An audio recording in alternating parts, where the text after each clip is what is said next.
ನದಿಗೆ ನೀರು ಹರಿಸುವಂತೆ ಆಗ್ರಹಿಸಿ ಅಮರನಾಥ್ ಉಪವಾಸ ಸತ್ಯಾಗ್ರಹ. ಎಸ್ ವೀಕ್ಷಕರೇ, ಭೀಮಾ ನದಿ ಸಂಪೂರ್ಣ ಬತ್ತಿ ಹೋಗಿರುವ ಸಂದರ್ಭದಲ್ಲಿ ರೈತರ ಬೆಳೆಗಳು ಒಣಗಿ ಹೋಗುವುದರ ಜೊತೆಗೆ ಪಟ್ಟಣದ ಹಳ್ಳಿಗಳ ಜನತೆಗೆ ಕುಡಿಯುವ ನೀರಿನ ತೊಂದರೆಯಾಗುತ್ತಿದೆ. ಇಂತಹ ಸಂದಿಗ್ಧ ಪರಿಸ್ಥಿತಿಯಲ್ಲಿ ಭೀಮಾ ನದಿಗೆ ಉಜ್ಜನಿ ಜಲಾಶಯದಿಂದ ನೀರು ಹರಿಸಬೇಕೆಂದು ಶಿವಕುಮಾರ್ ನಾಟೇಕರ್ ಸರ್ಕಾರಕ್ಕೆ ಒತ್ತಾಯಿಸಿದ್ದಾರೆ. ಕೂಡಲೇ ನದಿ ನೀರು ಹರಿಸದಿದ್ದರೆ ಮುಂದಿನ ದಿನಮಾನಗಳಲ್ಲಿ ಈ ಸತ್ಯಾಗ್ರಹ ಉಗ್ರ ಸ್ವರೂಪ ತಾಳುತ್ತದೆ ಎಂದು ಎಚ್ಚರಿಕೆ ನೀಡಿದರು.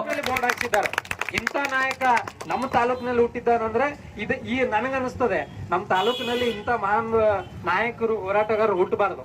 ಇವರೆಲ್ಲೋ ಮೈಸೂರು ಬೆಂಗಳೂರು ಅಂತಲ್ಲಿ ಹುಟ್ಟಿದ್ರೆ ಇವತ್ತಿನ ದಿವಸ CM ಲೆವೆಲ್ ಅಲ್ಲಿ ಮಾತಾಡ್ತಾರೆ ಅವ್ರ ಬಗ್ಗೆ.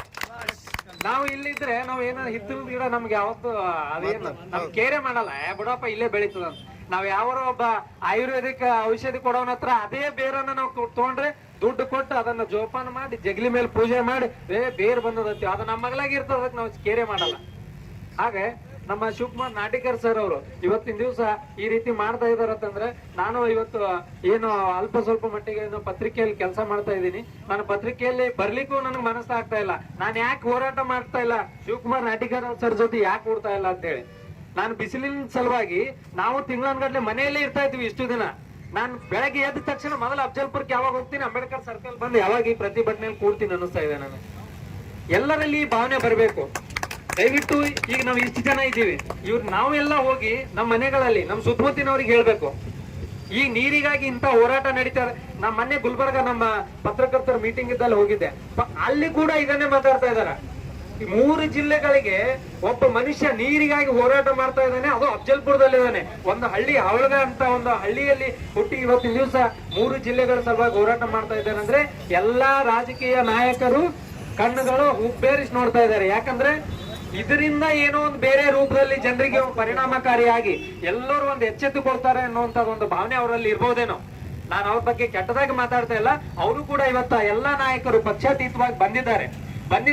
ನನ್ನ ಉದ್ದೇಶ ಒಂದೇ, ಬಂದಿದ್ದಾರೆ, ಅವ್ರು ಬಂದು ಮಾತಾಡ್ತಾರೆ, ನಾನು ಕೂಡ ಬಂದು ಮಾತಾಡ್ತೀನಿ. ನಾ ಯಾಕೆ ಉಪವಾಸ ಇರಬಾರ್ದು ಅನ್ನುವಂಥದ್ದು. ಈ ಪ್ರತಿಭಟನೆಯಲ್ಲಿ ಬಂದವರೆಲ್ಲರೂ ನಾವೆಲ್ಲರೂ ಉಪವಾಸ ಇದ್ದೇವೆ ಅಂದ್ರೆ ದೇಶದ ಕೇಳ್ತದ್ರಿ, ದೇಶ ಕೇಳ್ತಾರೆ. ಈ ದೇಶದ ಪ್ರಧಾನಿಗಳು ನೋಡ್ತಾರ, ಅಫಜಲ್ಪುರ ಅಂತ ಭೀಮಾ ತೀರದ ದಡದಲ್ಲಿ ನೀರಿಗಾಗಿ ಇಷ್ಟು ಜನ ಉಪವಾಸ ಸತ್ಯಾಗ್ರಹ ಕುಂತಾರ ಅಂತೇಳಿ ದೇಶ ನೋಡ್ತದ.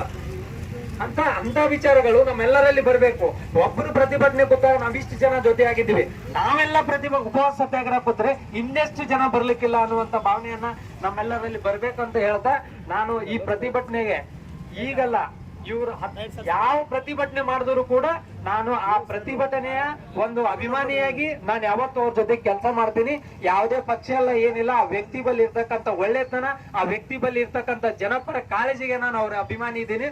ಅದಕ್ಕಾಗಿ ಎಲ್ಲರೂ ಕೂಡ ನಾವು ಈಗ ಯಾರೇ ಬರ್ಲಿ, ಜನಪ್ರತಿನಿಧಿಗಳು MP ಬರ್ತಾರೆ, CM ಬರ್ಲಿ, ಇಲ್ಲಿ ಬಂದ್ ಮೊದಲು ನೀರ್ ಬಿಡ್ಲಿ, ಆಮೇಲೆ ಅವ್ರಿಗೆ ಊಟ ಮಾಡ್ಸೋಣ, ನಾವು ಕೂಡ ಊಟ ಮಾಡ್ತೇವೆ ಅನ್ನುವಂತ ಒಂದು ಮನೋಭಾವವನ್ನು ಇಟ್ಕೊಂಡು ಈ ಪ್ರತಿಭಟನೆ ಇನ್ನೂ ಹೆಚ್ಚಾಗಿ ಇದಕ್ಕೊಂದು ಶಕ್ತಿ ನೀಡುವಂತ ನಿಟ್ಟಿನಲ್ಲಿ ನಾವೆಲ್ಲರೂ ಸಹಕಾರ ನೀಡೋಣ, ನಾವು ಅವ್ರ ಜೊತೆಗೆ ನಿಲ್ಲೋಣ ಅನ್ನುವಂತ ಮಾತನ್ನ ಹೇಳುತ್ತಾ